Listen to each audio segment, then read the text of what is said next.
días. ¿Cómo están? Bien. Buenos días. Buenos días, ¿cómo están?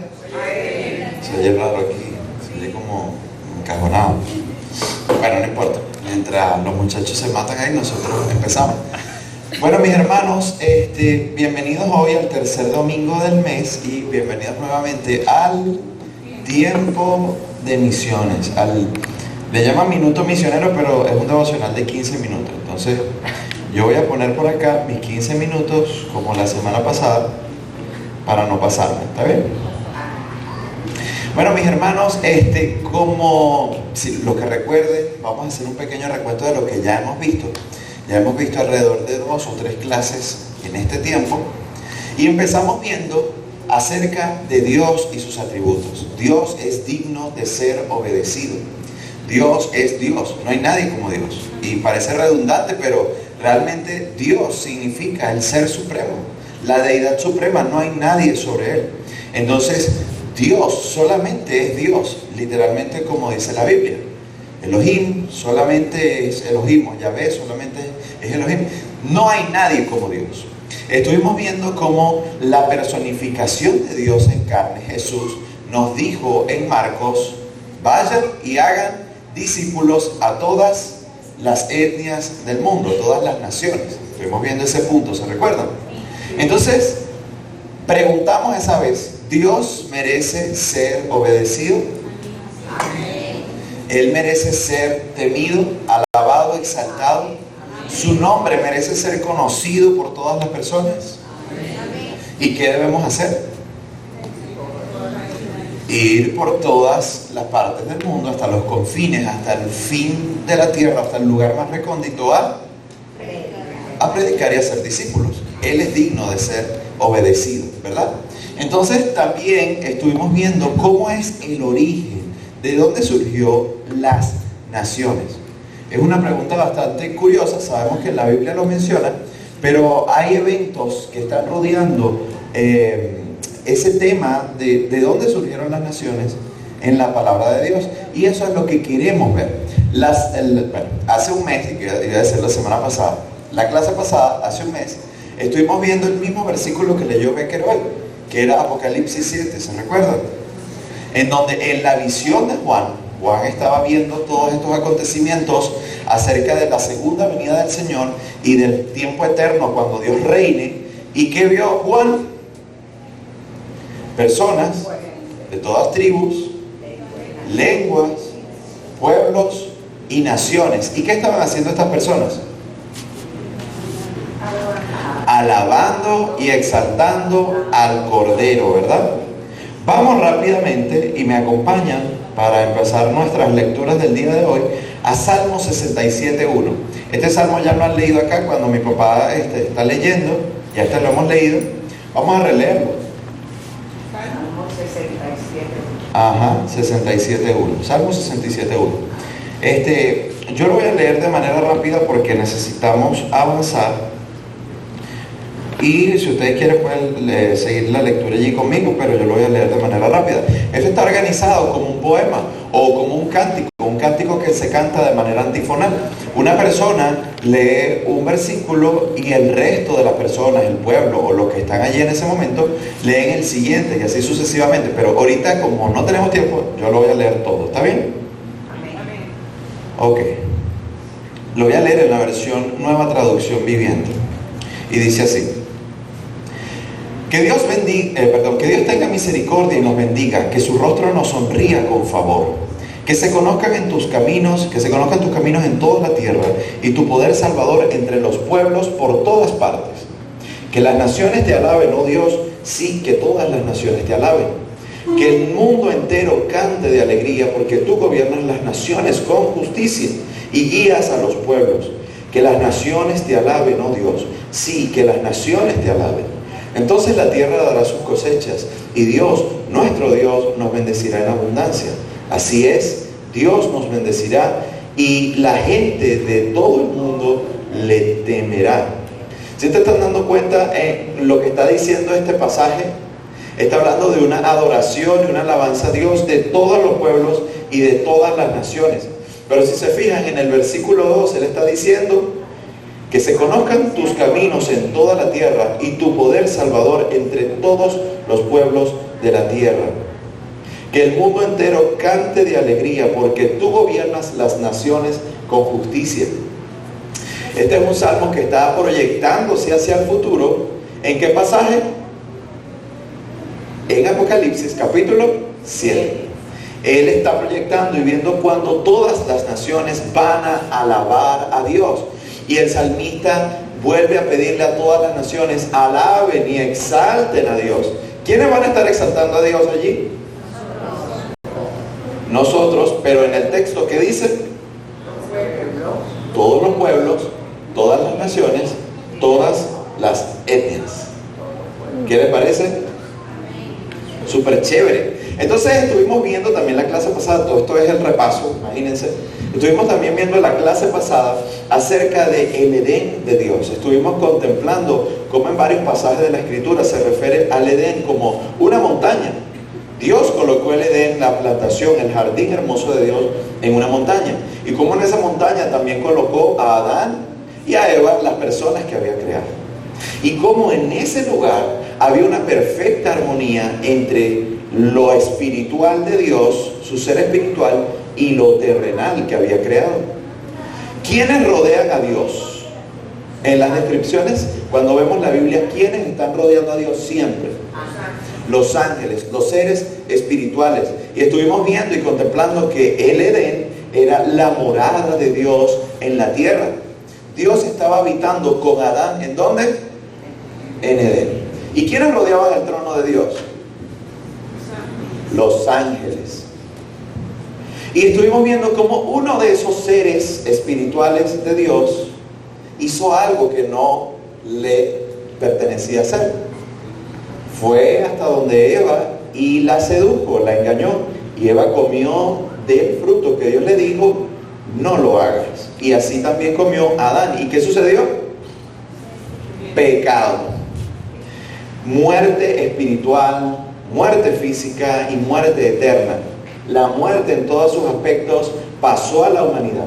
Y en todos los pasajes que vemos en la Escritura, y específicamente en Romanos, Pablo dice que la muerte y el pecado pasó a toda la humanidad por culpa de lo que hizo Adán. Por cuanto Adán pecó, toda la muerte, todo el pecado pasó a toda la humanidad. Y todos estamos igual. ¿Qué dice Romanos capítulo 3? Por cuanto todos pecaron y están destituidos de la gloria de Dios. ¿Qué es la gloria de Dios? La presencia de Dios. Allí habita su gloria, su Shekinah, su presencia completa, su kabod. Pero Adán y Eva fueron expulsados del Edén, donde estaba la gloria de Dios. Fueron echados del monte de Dios. Y vamos a ver Génesis capítulo 3, versículo 22. Dice así: así que el Señor Dios expulsó del jardín del Edén, los expulsó del jardín del Edén y envió a Adán a cultivar la tierra de la cual había sido formado.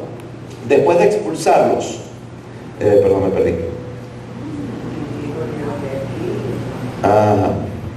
Después de expulsarlos, el Señor Dios puso querubines poderosos al oriente del Edén y colocó una espada de fuego ardiente que destellaba al moverse de un lado a otro, a fin de que custodiara el camino hacia el árbol de la vida.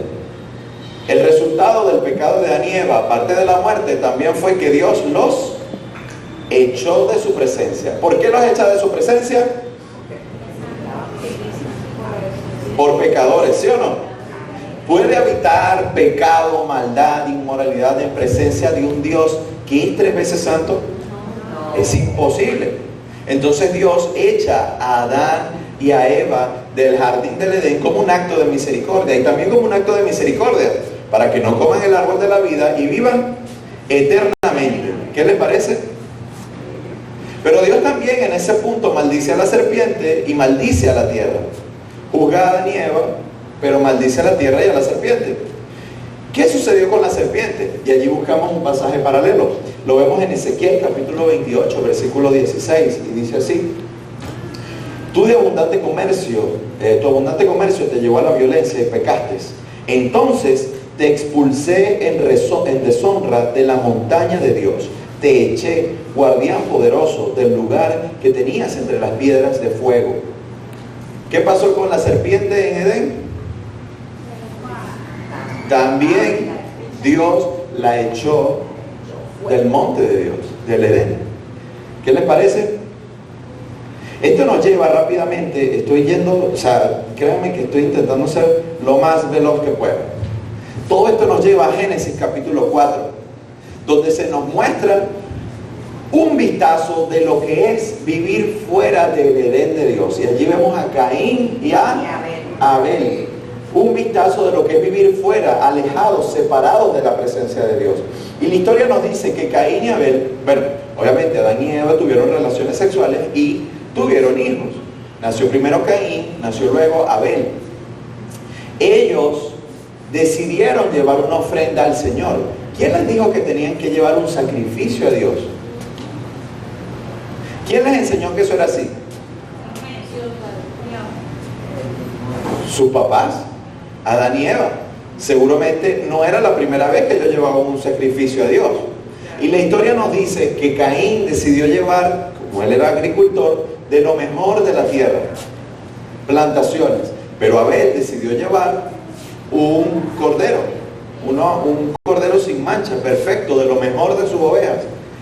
Y la historia nos dice que Dios no miró con agrado a Caín y a la ofrenda de Caín, pero sí miró con agrado ¿a quién? A Abel y a la ofrenda suya. ¿Cómo es eso de que Dios mira con agrado a unos y a otros no? ¿Dios es tiene favoritos? Dios es como los papás, feliz día al padre, que quieren más al hijo fuerte, al deportista y al otro no. No, ¿verdad? No es como nosotros. Dios mira con agrado a Abel y a su ofrenda. ¿Pero por qué? ¿Qué aprendemos de la Biblia acerca de las ofrendas y los sacrificios a Dios? ¿Qué deben ser los sacrificios que se lleven a Dios? Perfectos, bellos, pero hay un elemento importantísimo. Tiene que ser un animal. Tiene que haber derramamiento de sangre para la remisión de los pecados, lo dice el libro de Hebreos, ¿sí o no? Eso es súper claro. La ofrenda a Dios debe ser un animal, porque sin sangre, dice Hebreos, no se hace remisión de pecados. Sin sangre eso no sucede. Entonces, Caín y Abel, dos pecadores como cualquiera de nosotros, se acercan a Dios, pero Abel ofrece un sacrificio de sangre y eso remite sus pecados.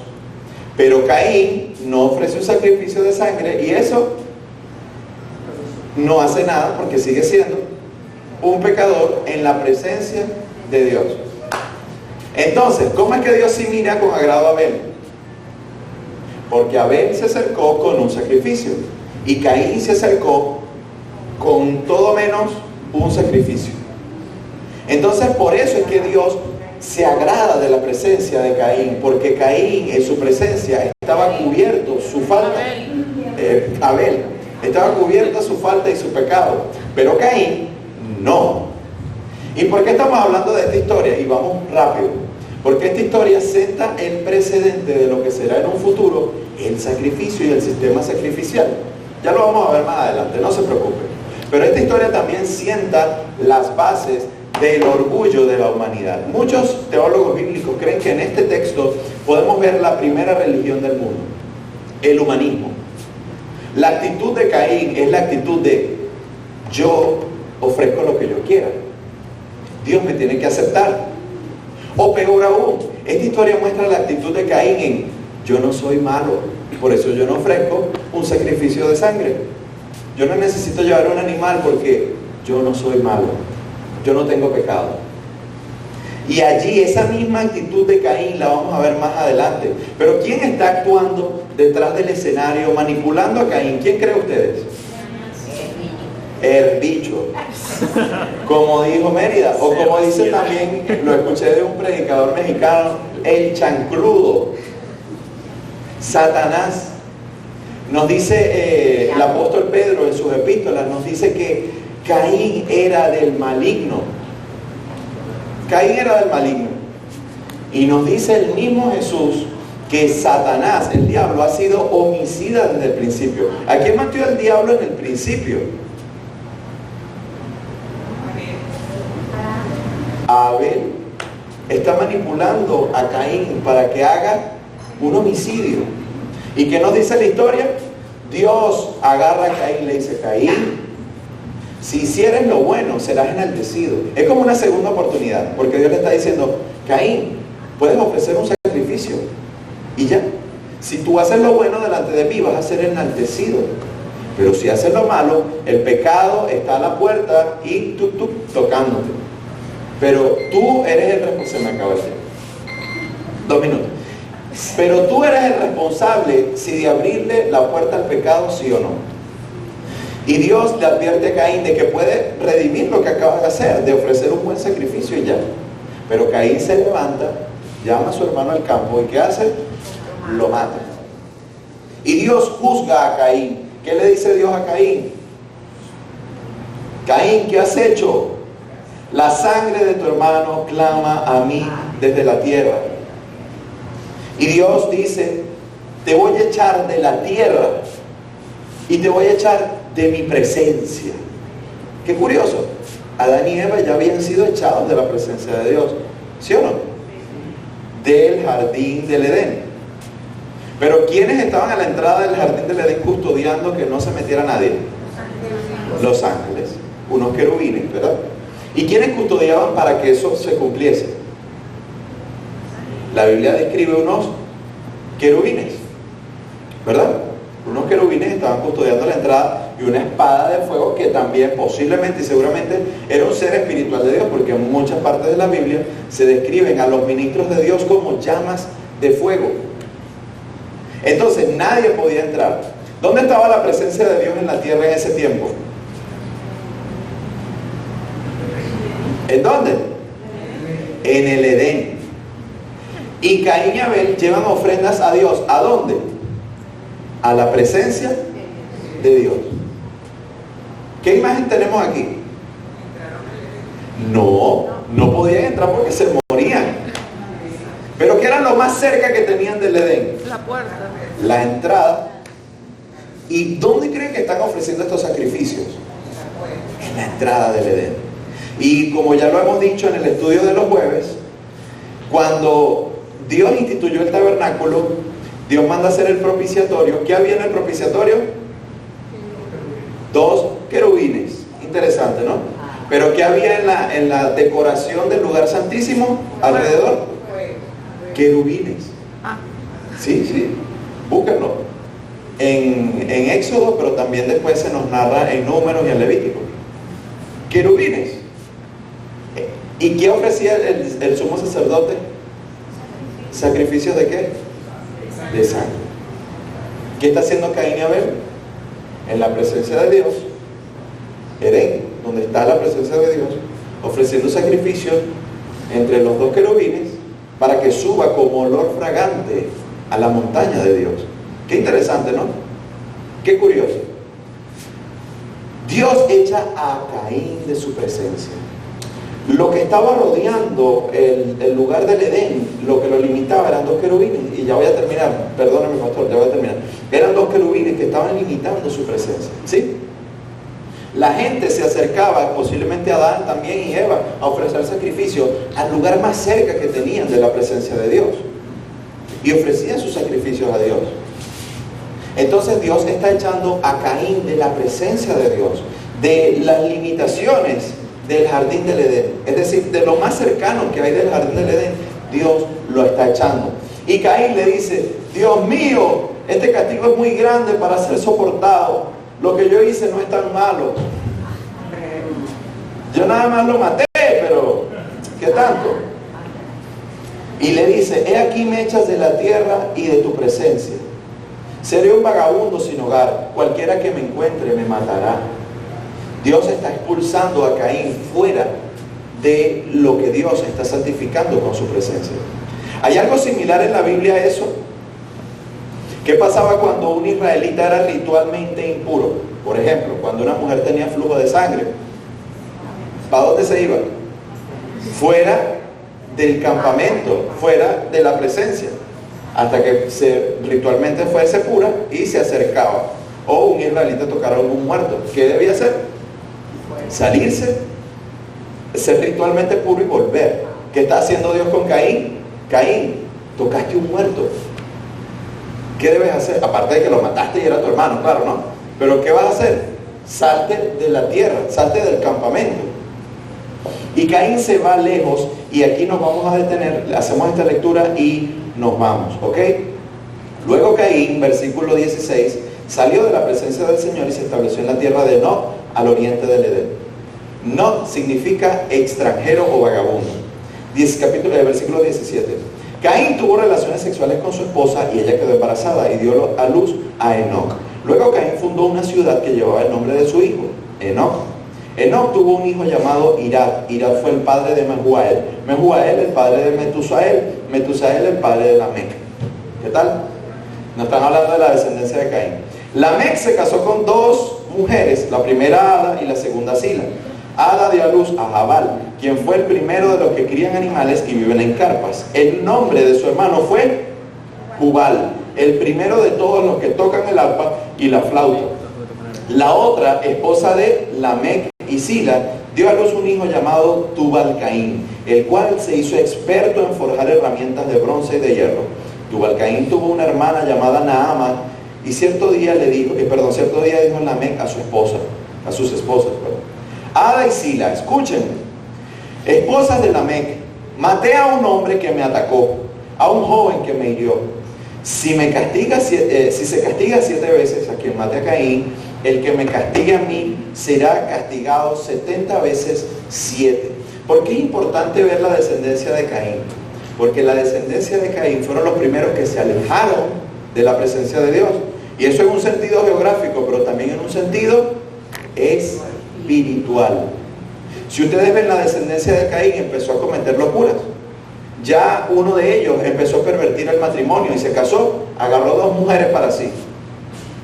Se nos narra que unos fueron artífices de música, otros de bronce, otros criaban ganado, pero también se nos dice que un hombre con el orgullo subido hasta los cielos se creía como Caín y mejor que Caín. Si Caín ya se creía bueno, este chavo se creía superior. Yo soy mejor que Caín. El que me mate a mí, bueno, si Caín Dios le dijo que lo iba a ir peor, 70 veces 7 conmigo, porque yo soy mejor que Caín. Y vemos que la descendencia de Caín se alejó progresivamente de Dios. Y esta nota al pie de página, al finalizar el capítulo, y aquí cerramos, nos habla de esto. Adán volvió a tener relaciones sexuales con su esposa, y ella dio a luz otro hijo, el cual llamó Set, porque dijo: Dios me ha concedido otro hijo en lugar de Abel, a quien Caín mató. Cuando Set creció, tuvo un hijo y lo llamó Enos. En ese momento, en aquel tiempo, la gente por primera vez comenzó a adorar al Señor usando su nombre. ¿Qué pasó con la descendencia de Caín? Se alejaron totalmente de Dios. ¿Qué pasó cuando nació Set? Se acercaron. Y tenemos la promesa de 3:15, Génesis. Vendrá un descendiente de Eva que va a pisarle la cabeza a la serpiente. ¿Sería descendiente de Caín? Sabemos que no. Sería descendiente de Set. Pero algo muy interesante es que estamos buscando el origen de las naciones. ¿Qué fue lo que hizo Caín cuando salió de la presencia de Dios? Fundó una ciudad, la primera ciudad. No, todavía no, más adelante, no se preocupen, vamos a llegar a Babilonia. Pero estamos buscando el origen de las naciones y ya estamos viendo cómo las naciones se alejaron de Dios. Ya empezaron a existir separados de Dios. Más adelante, cuando Dios nos dé vida y nos preste aliento, vamos a seguir viendo el origen de las naciones y el plan de Dios para atraer nuevamente a las naciones hacia Él. Y esto se llama misiones. Mis hermanos, gracias por llegar hasta aquí con nosotros. A ver, mis hermanos, continuamos entonces con nuestras prédicas de Tesalonicenses capítulo 5. Vimos la semana pasada algunos términos, palabras que quizás fueron nuevas para algunos, quizás ya eran viejas para otros, términos como premilenialistas, milenialistas, y todos esos términos que hablamos y dijimos que sencillamente eran posturas o posiciones que se tiene actualmente. Ahora bien, mis hermanos, quedamos claros en que sea una posición o sea otra, son suficientes, como dicen los abogados, suficientes elementos probatorios, mis hermanos, de que va a venir un arrebatamiento inminente, que va a venir un arrebatamiento por la iglesia, de que viene, mis hermanos, sea antes o sea después, va a venir. Entonces, hay suficientes elementos probatorios literarios que nos dicen que eso va a ocurrir. Entonces, sea una postura o sea otra, eso va a ocurrir.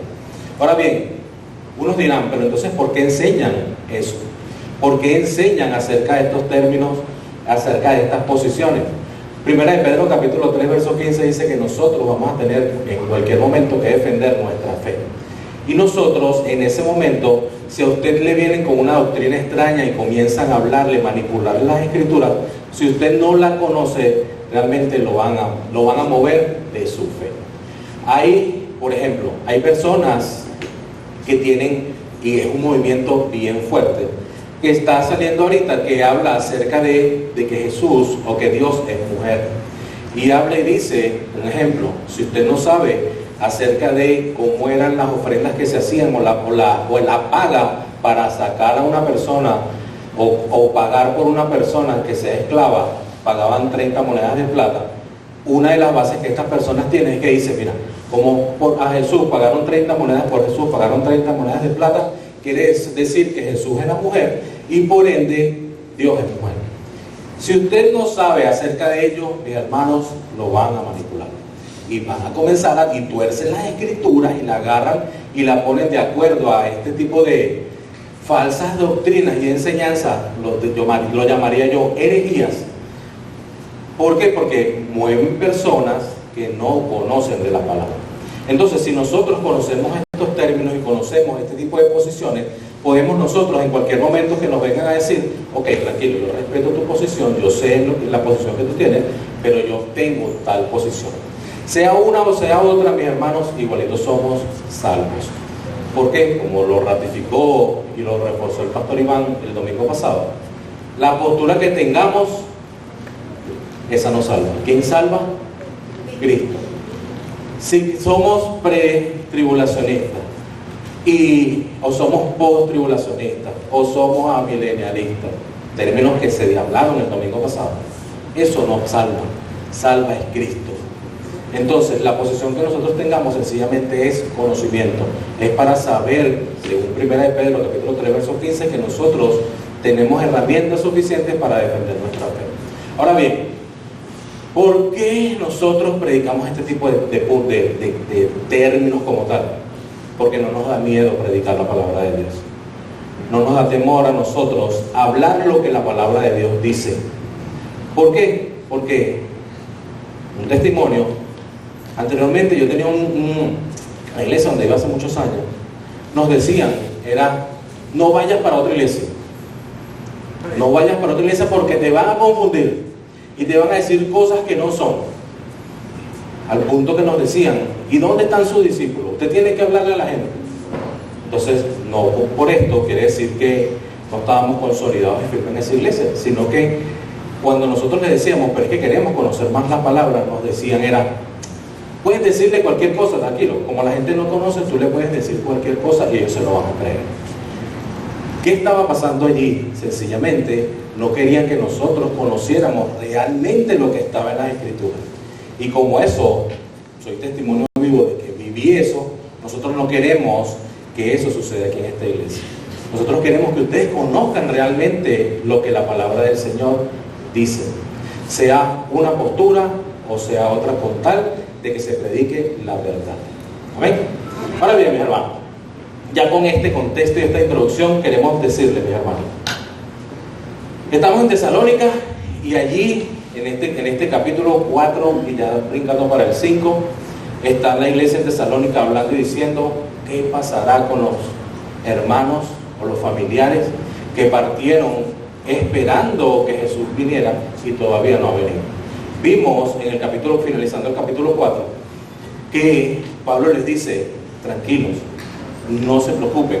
Ellos sencillamente, cuando el Señor venga, ellos se van a levantar con sus cuerpos glorificados y se van a conseguir con el Señor en las nubes. Y nosotros, los que no hayamos muerto todavía o no hayamos dormido, como Pablo les llama, nos vamos a conseguir con ellos juntamente en las nubes y vamos a estar con el Señor eternamente. ¿Sí? Allí está hablando Pablo acerca de ¿qué? Del arrebatamiento de la iglesia.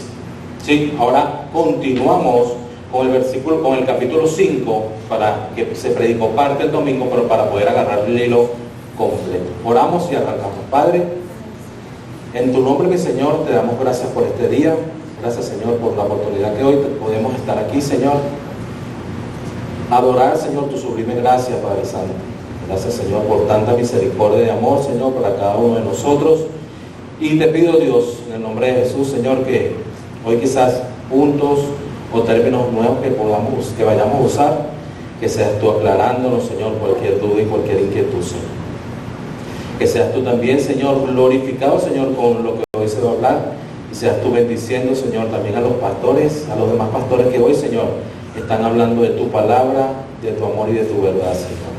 Que seas tú, Señor, convenciendo, Señor, a aquellas personas, Señor, que aún no te conocen, y que seas tu Espíritu Santo convenciéndolas, Señor, de que necesitan un Redentor, un Salvador, Señor, que eres tú, Jesús.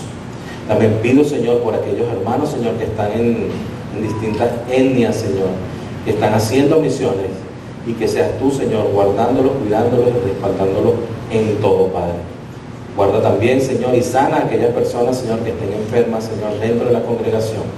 Dales tú, Señor, pasando tu bálsamo, Señor, de sanidad por su cuerpo, Padre amado, y que estén sanos, Señor, y que podamos, Padre amado, recibir buenas noticias, Señor, de aquellos que aún, Señor, están padeciendo alguna enfermedad.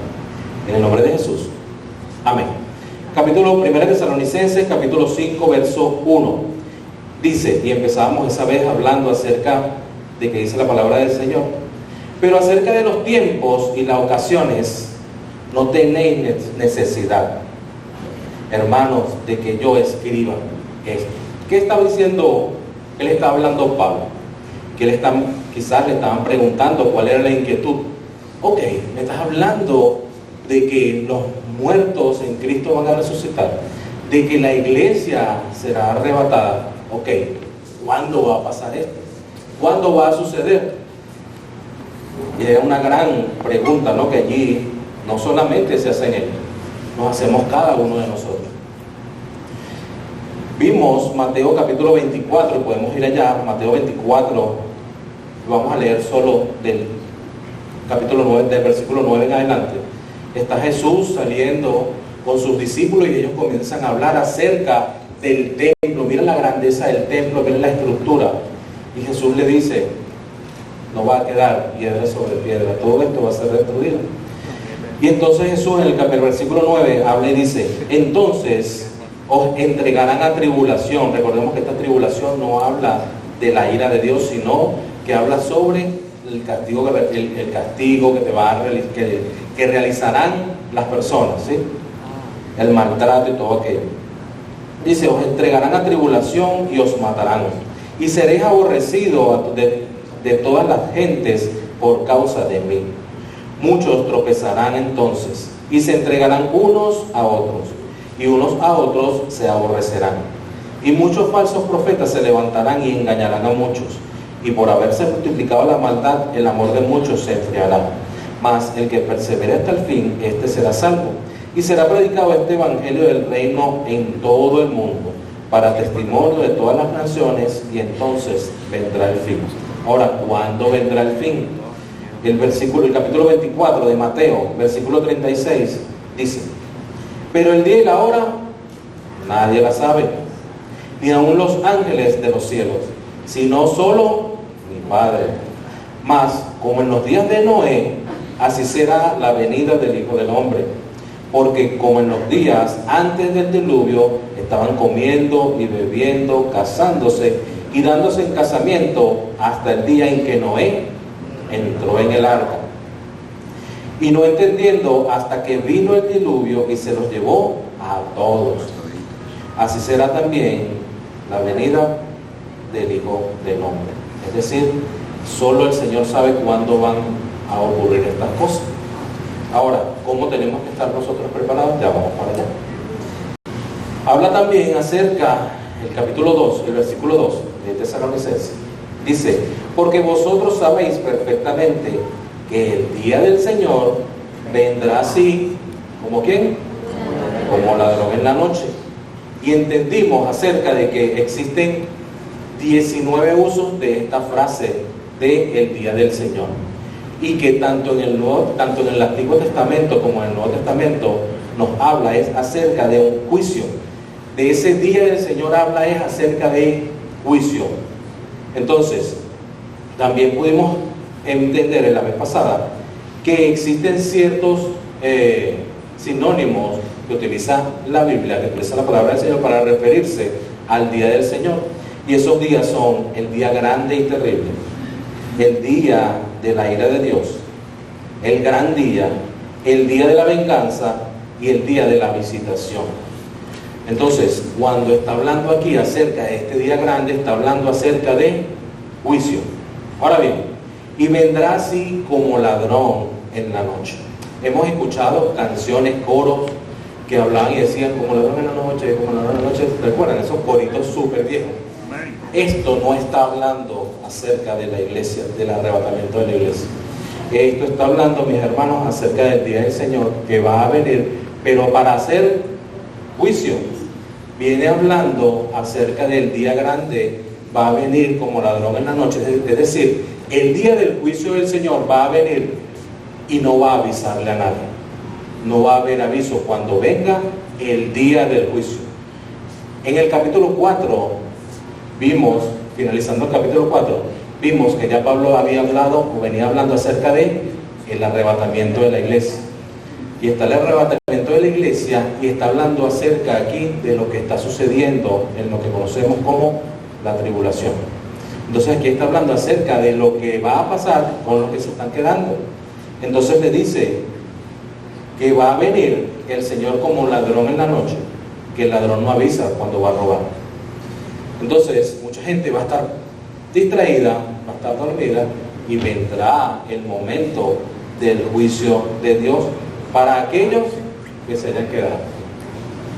Ahora, versículo 3 dice que cuando digan, y aquí vamos a entender unos términos realmente interesantes, que cuando digan paz y seguridad, entonces vendrá sobre ellos destrucción repentina, como los dolores a la mujer encinta, no escaparán.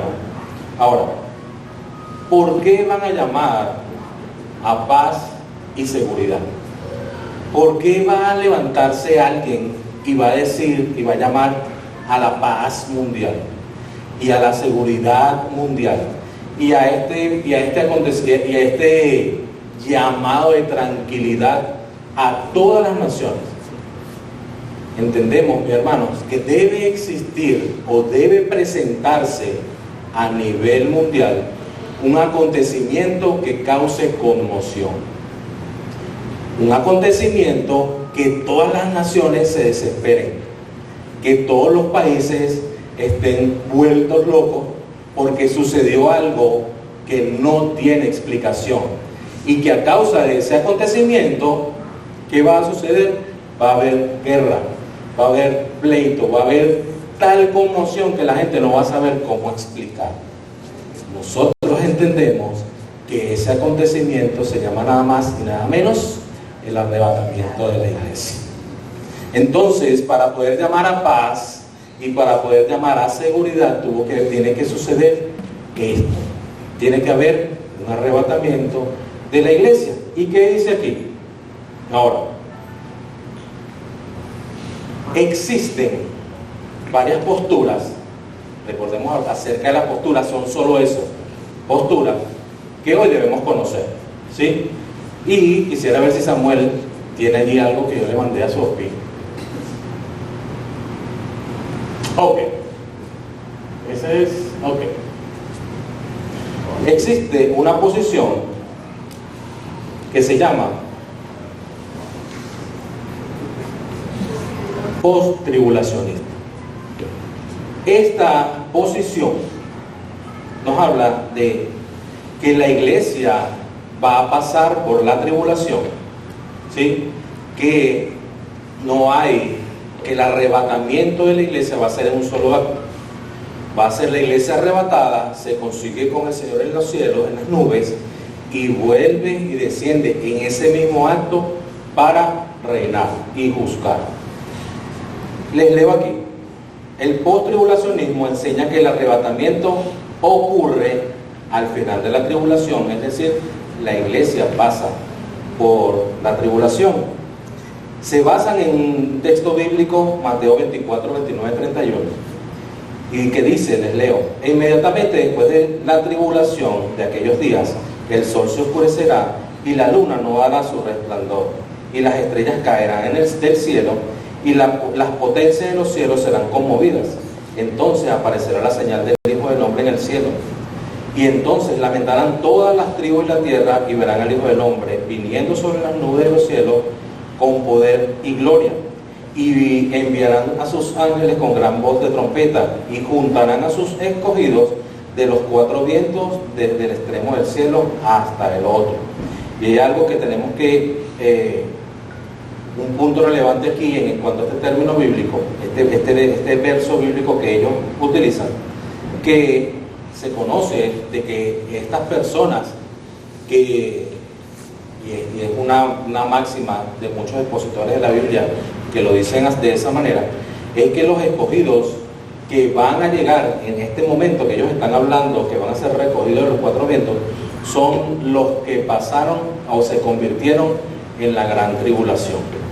Entonces, hay que indagar y hay que profundizar para entender por qué estos hermanos, o los hermanos que mantienen esta posición, dicen que los escogidos no van a ser los mismos que están en el cielo reinando con el Señor. Entonces es un punto interesante aquí entender cómo ellos basan su teoría en este verso bíblico. Los post-tribulacionistas también enseñan acerca de que la tribulación habrá la ira de Satanás, la cual va dirigida en contra de la iglesia, y la ira de Dios, la cual irá dirigida en contra del anticristo y todo lo que el anticristo representa, pero no será dirigida la ira de Dios a la iglesia. Entonces quiere decir que la iglesia va a estar estando en la gran tribulación y estando ya el anticristo ya representado o ya manifestado, que se dice que es uno a los 7, otro a los 3 años y medio. A los 3 años y medio, cuando habla y dice que él es el anticristo, la iglesia va a tener que estar va a tener que estar bajo la autoridad del anticristo, y es algo que también se tiene que explicar. ¿Por qué? Porque la palabra dice que toda autoridad es impuesta por Dios. Y si el anticristo va a ser autoridad, quiere decir que nosotros, la iglesia, no es sumirse a él, sino que va a ser autoridad y tenemos entonces que respetar. Entonces allí hay un término, un punto que tienen que esta postura explicar aún más. Pero, como les dije, son posturas y son posiciones. Existe también otra posición que se le llama med-tribulacional o medio tribulacional. Estos hermanos presentan de que el arrebatamiento, después que se llame a paz y a seguridad, a los 3 años y medio, cuando el anticristo se manifieste, la iglesia se va. Es decir, la iglesia pasa la mitad de la tribulación y cuando el anticristo se manifieste, la iglesia se va. Eso es otra posición. Ellos se basan en la iglesia se encontrará con Jesucristo en el aire, luego de las copas de la ira de Dios sean derramadas, según Apocalipsis capítulo 16, en el tiempo conocido como la gran tribulación. Los tribulacionistas señalan que la iglesia no será llevada al cielo hasta después que el anticristo sea revelado. Es decir, se muestra el anticristo, después de que se declare la paz, se muestra el anticristo 3 años y medio, y es cuando la iglesia se levanta, ¿sí? Ahora, existe una tercera posición, que es la posición premilenialista y también pretribulacionista, que creen que la iglesia, antes de que sea declarada la paz, antes de que sea declarada esa tranquilidad, la iglesia ha sido llevada. ¿Por qué? Porque en ese momento es que se causa la gran conmoción, es que se causa el evento mundial que tiene que llamar a la paz, que tiene que llamar a la tranquilidad. Pasan esos 7 años de lo que se conoce la tribulación y gran tribulación. La iglesia, los que han sido escogidos por el Señor, que es la iglesia, están en el cielo recibiendo sus premios y su corona, y todas sus obras están siendo probadas, y en la tierra está sucediendo todo el desastre que ya hemos leído y que ya sabemos. Esta postura o esta posición enseña que el arrebatamiento ocurrirá antes de que se inicie la tribulación. La iglesia se encontrará con Cristo en el aire y luego de esto comenzará la tribulación aquí en la tierra. Por ello, esta posición explica o sostiene de que la iglesia no va a pasar por la ira de Dios. Ellos se basan en 1 Tesalonicenses capítulo 9, verso 10, que lo podemos buscar, que estamos allí, y dice: porque ellos mismos, es decir, Pablo hablando de la iglesia en Tesalónica, de los pueblos que estaban alrededor, y dice: porque ellos mismos cuentan de nosotros la manera en que nos recibisteis y cómo convertisteis de los ídolos a Dios, para servir al Dios vivo y verdadero, y esperar de los cielos a su Hijo, el cual resucitó entre los muertos, a Jesús, quien nos librará de la ira venidera. Y ya entendimos el término acerca de lo que significa ira, que es juicio de Dios. También esta postura se basa en 1 Tesalonicenses capítulo 5, verso 9, que lo vamos a leer hoy, y dice: porque Dios no nos ha puesto para ira. ¿Sí? También esta postura nos habla acerca de que Dios prometió que guardará a su iglesia en el momento o a la hora de la prueba del mundo. Según Apocalipsis capítulo 3, verso 10 dice: por cuanto has guardado la palabra de mi paciencia, yo también te guardaré a la hora de la prueba, que ha de venir sobre el mundo entero, para probar a los que moran en la tierra. Otro basamento de esta postura es que Apocalipsis, desde el capítulo 1 hasta el final, lo habla de manera cronológica, de sucesos que van a ir ocurriendo. No brinca de un lado para otro, sino que todo lo hace de manera cronológica. Va a suceder esto, luego va a suceder esto. ¿Qué sucede? Que la iglesia, el término iglesia, es nombrado hasta el capítulo 4. De allí en adelante no se nombra más la iglesia, sino hasta el capítulo 19, 20. Entonces, si entendemos esa cronología del Apocalipsis, cuando comienza a hablar en el capítulo 4, que ya no habla más de la iglesia, de ahí están comenzando a suceder hechos de la gran tribulación, y la iglesia no se encuentra allí. Entonces, esta posición es la que mayormente o actualmente, mayoritariamente se maneja.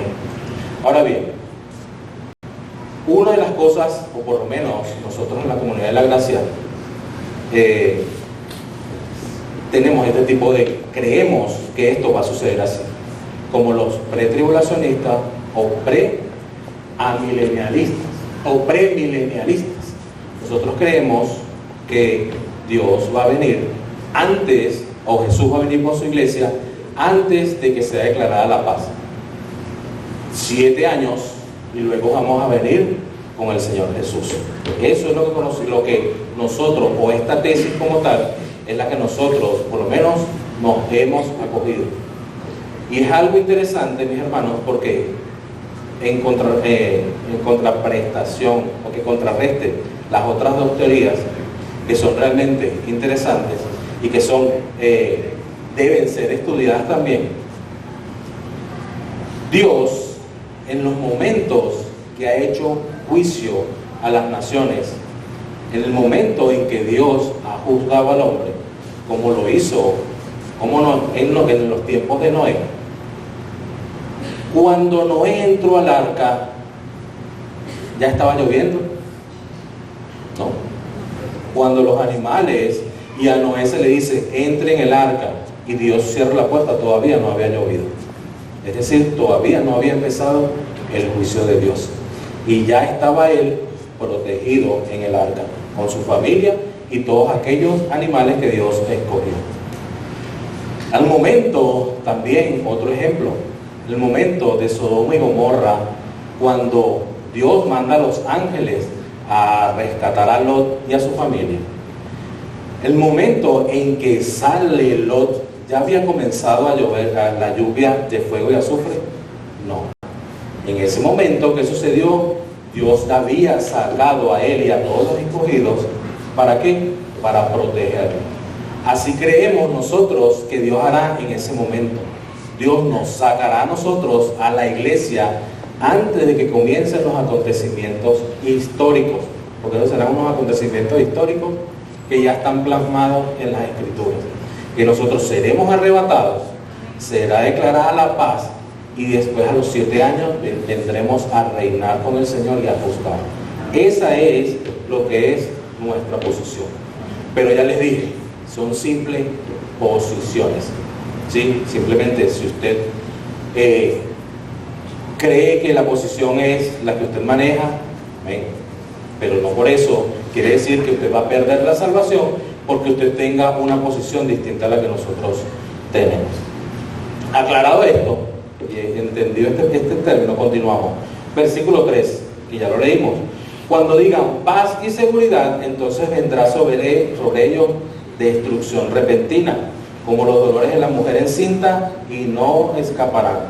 Pablo también les está hablando y les está diciendo, se van a levantar falsos profetas, que les van a decir, no vale, tranquilo, va a haber prosperidad, hay paz, no va a pasar nada, vamos a ser prósperos, vamos a ser, no estoy hablando acerca de los hermanos de la prosperidad, pero van a levantarse quizás hermanos o pastores, pero no hermanos. Ahí dice la palabra que son falsos profetas. Se van a levantar y van a decir que va a haber paz, que va a haber tranquilidad, y sencillamente esto va a ser porque es lo que la gente va a querer escuchar. Va a ser lo que la gente quiere. Alguien que me dé tranquilidad, alguien que me dé paz en este momento de angustia. Y va a ser lo que aquí dice la palabra, que dice que luego va a venir, o vendrá en ese momento que ellos digan, va a venir destrucción repentina.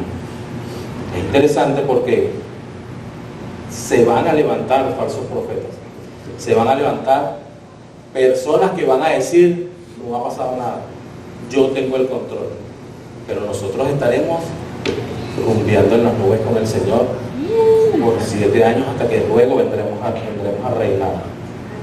Versículo 4 dice, mas nosotros, hermanos, no estáis en tinieblas para que aquel día os sorprenda como ladrón. Es decir, ¿qué le está diciendo Pablo? ¿A quién va a ir dirigido este día? ¿A quién va a ir dirigido? Va a ser sorprendido. ¿Quiénes son aquellos a quien va a sorprender ese día? ¿A la iglesia? No. Va a sorprender a las personas que no conocen del Señor. Va a sorprender a aquellos que están adorando a otros dioses, que le temen a lo que dicen las Escrituras y que no conocen realmente del Señor, a aquellas personas que están en tinieblas. Entonces dice, mas nosotros, hermanos, no estamos en tinieblas. ¿Por qué no estamos en tinieblas? Porque en el momento en que nosotros hemos aceptado a Cristo como nuestro Señor y Salvador, según nos dice Colosenses capítulo 1 y capítulo 2, nosotros, la vieja persona, eso queda atrás, y nosotros hemos sido traspasados de las tinieblas, ¿a dónde? A su luz. Entonces Pablo les está diciendo, esto no es con ustedes, esto va a ser con las personas que aún están en las tinieblas. Ustedes han sido pasados a la luz. Y recordemos, Pablo viene hablando ya del arrebatamiento de la iglesia. Sigo. Versículo 5. porque todos vosotros sois hijos de ¿qué? De luz e hijos del día. No somos de la noche ni de las tinieblas. Pablo hace una comparación de el que está en la luz, que está en Dios, que está en Cristo, y comparándola con aquellos que están en las tinieblas. Y dice Pablo, buscando cómo la Biblia resalta a un grupo y resalta a otro. Juan capítulo 8, no lo busquen, Juan capítulo 8, verso 12, nos dice que nosotros los creyentes, los que hemos creído en Jesús disipó en nosotros toda oscuridad. Los que hemos aceptado a Jesús, Él disipó toda oscuridad en nosotros.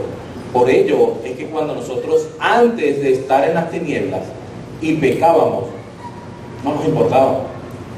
Hacíamos lo que hacíamos y no le dábamos importancia. Ahora que estamos en la luz, cuando vamos a pecar o cuando estamos en plena tentación, hay algo que te está diciendo no lo hagas. Hay alguien dentro de ti que te está ministrando y te está pedagogando y te está diciendo eso no lo hagas. Eso no es agradable ante los ojos de Dios. ¿Quién es? El Espíritu Santo que mora en cada uno de nosotros. Entonces nosotros cuando estábamos en oscuridad, sencillamente como el Espíritu Santo no moraba en nosotros y no había luz, en el momento en que nosotros llegamos a la luz, Él disipó, quitó cualquier oscuridad que había en nosotros. El creyente, mi hermano, según 1 Tesalonicenses, no experimentará la ira de Dios. Los creyentes estamos en luz. Los discípulos o los incrédulos están en tinieblas, según Juan 1:5. Los incrédulos son hijos de Satanás, según Juan 8:44. Y nuestro Padre Celestial, quien es luz, Él nos libró de toda tiniebla, según 1 de Juan capítulo 1, versos 5 y 7. Entonces nosotros, los que estamos en luz, los que hemos creído en el Señor, tenemos que estar confiados de que no pasaremos por ese momento en el cual Dios derramará la ira, en que Dios derramará su castigo. Versículos 6 y 7 ya para ir dándole rápido.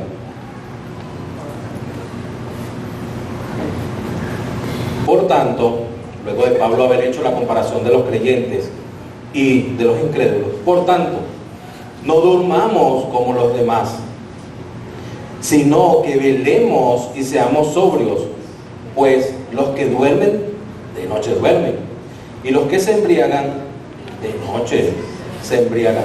Y no está hablando, mis hermanos, aquí de un dormir como aquellos que nos despertamos a las 10, 11 de la mañana, o que de repente como antes que nos embriagábamos y todo aquello. No está hablando Pablo acerca de esto.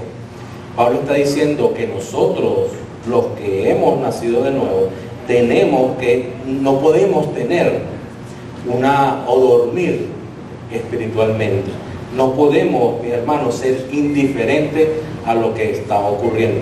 Y Pablo les está diciendo, ustedes no pueden ser indiferentes a lo que va a suceder.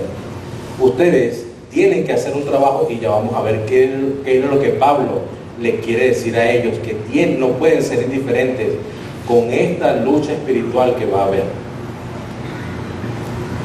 Ahora, vamos a versículo 8. Dice, pero nosotros, es decir, recuerde que hizo la comparación del creyente y del crédulo. No podemos estar dormidos, tenemos que estar velando, atentos a lo que está sucediendo. Y dice, pero nosotros, la iglesia, que somos del día, seamos sobrios. Y este sobrio es vigilante. Estemos vigilantes, habiéndonos vestidos con las corazas de la fe y del amor. Es decir, ¿recuerdan de dónde viene o dónde Pablo habló acerca de esa coraza? ¿Recuerdan? En Efesios, la armadura de Dios que tenemos que colocarlo. Pablo también vuelve a hacer referencia aquí en esta carta. Pablo hace referencia aquí en esta carta y dice, habiéndonos vestidos con la coraza de fe y del amor, ¿para qué? nos vamos a vestir con la coraza de fe? O para qué Pablo les está diciendo a ellos, tienen ustedes que vestirse con la coraza de fe y el amor, para poder llegarle a aquellos incrédulos que no lo conocen, para que con su testimonio y con su actuar ellos puedan llegarle a aquellas personas las cuales no conocen a Cristo. Pablo viene hablando de los creyentes y de los incrédulos. No somos de noche, somos de día. Y entonces Pablo les está diciendo aquí, vístanse con la coraza de la fe y el amor. ¿Para qué? Para que ustedes puedan ir y hablarle a esas personas que no conocen del Señor.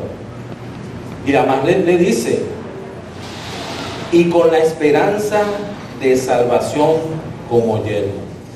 El yelmo era lo que se colocaban en la cabeza. Entonces les está diciendo, vístanse con la esperanza de que ya ustedes son salvos, que de que ya ustedes no van a pasar. Recuerden que estamos hablando acerca de la ira de Dios.